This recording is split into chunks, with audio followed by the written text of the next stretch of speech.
This past year, I grew hops in containers and had great results. I filmed every step along the way to share with you how to plant rhizomes, prepare the soil, growing and pruning tips, when and how to harvest, and curing and storing tips. Be sure to stick around to the end where I share some lessons learned so you can grow more hops.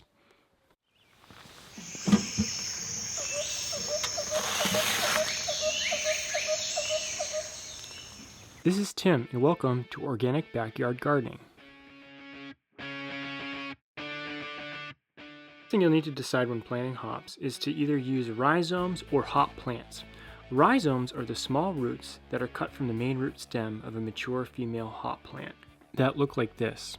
You also can purchase hop plants. These have already started growing and will give you a head start. They look something like this. However, they are about double the cost of rhizomes. The hop variety that I chose to grow was a Cascade hop.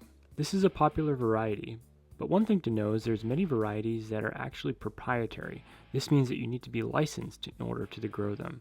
Some of those include Amarillo or Citra. When receiving your rhizomes, you want to put them in a plastic baggie with a moist towel and place them in the fridge. This helps keep them moist until you're ready to start planting. Now, where can you grow hops? Well, today, 75% of hops grown in the United States are grown in eastern Washington in a place known as Yakima Valley. However, hops can grow well in grow zones 3 to 8. Hops thrive at temperatures between 40 to 70 degrees. Hops are susceptible to frost, so you want to plant them out a couple weeks before your last frost date. Hops are vine plants that can grow extremely tall, anywhere from 15 to 25 feet. They like full sun to partial shade. I'll show you what I did to devise a trellis to help them grow up the side of my house. But let's first look at what pots I used and the soil. I decided to use containers because I didn't have a permanent location for them yet in the garden. Hops have extremely large root systems. They'll grow very deep roots, so you want to make sure you have a large enough pot. I used 15-gallon buckets that are left over from landscaping trees. I first filled the bucket up about 75% with compost, followed by perlite for aeration,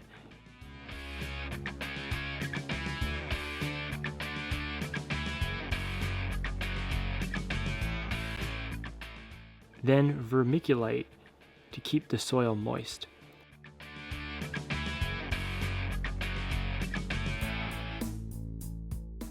And topped it off with a little bit of azomite to help provide trace minerals, which is totally optional.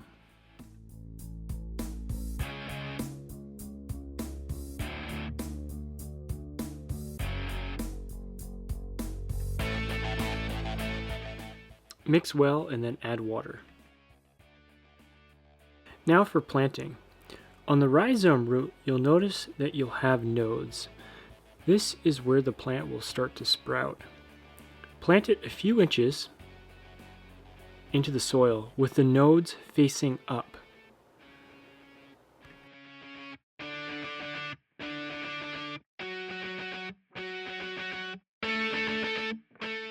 Keep the soil moist. After a few weeks, they'll start to sprout shoots. I put bamboo sticks into the pot and trained the shoots up the bamboo stick by wrapping them around the bamboo. Prune to only 3 shoots per plant.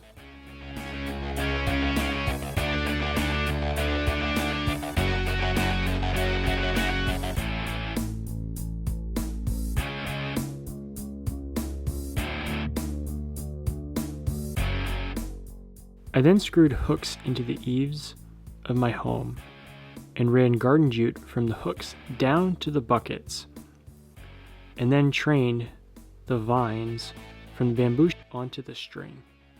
I also trimmed some of the side shoots, similar to as you would with tomatoes, on the bottoms of the vine to promote vertical growth. The watering strategy I used for these hops was to ensure that the soil did not dry out. The pots that I used had drainage holes in the bottom. I suggest looking at your pot and making sure that it has drainage holes. If it doesn't, drill holes into the bottom of the pot. This will prevent overwatering and having the roots sit in excess moisture, which could lead the roots to rotting. If you're finding this video helpful, please give it a thumbs up below. This helps out the video. And subscribe to our channel so you're notified when we post new videos. In July, I started to have mini hop cones form, which was really exciting.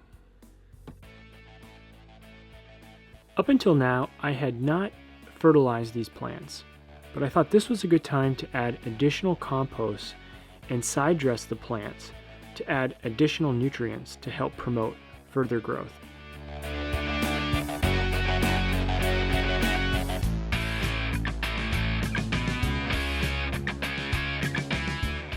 I just simply added it to the top of the pots and spreaded it out accordingly.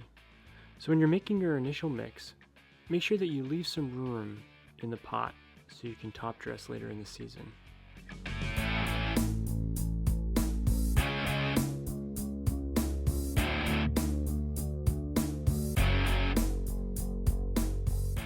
In mid-September, some of the hops were ready for picking. Now it's extremely important to know when the right time to pick the hops are.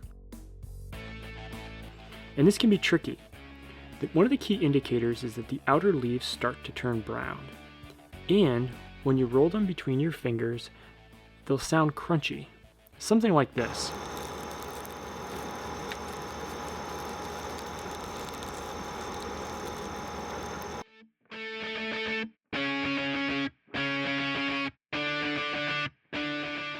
Another indicator is to pull apart the cone and make sure that there's yellow resin in the lupulin glands.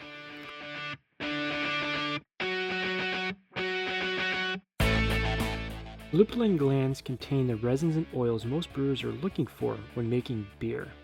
There's a magnitude of chemicals present in these glands. The three main ones are alpha, beta acids, along with essential oils.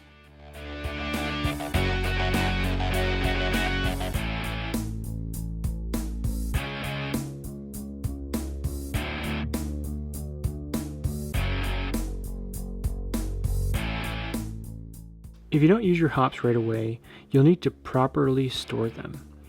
The way to do this is to dehydrate them. I use a herb and spice dehydrator. I set it at 95 degrees and laid out the hops on each of the trays. Dehydrating is not the only method you can use to dry them out. You could also use methods such as putting them on a window screen and running a box fan underneath them. I then ran the dehydrator overnight for about 8 to 9 hours.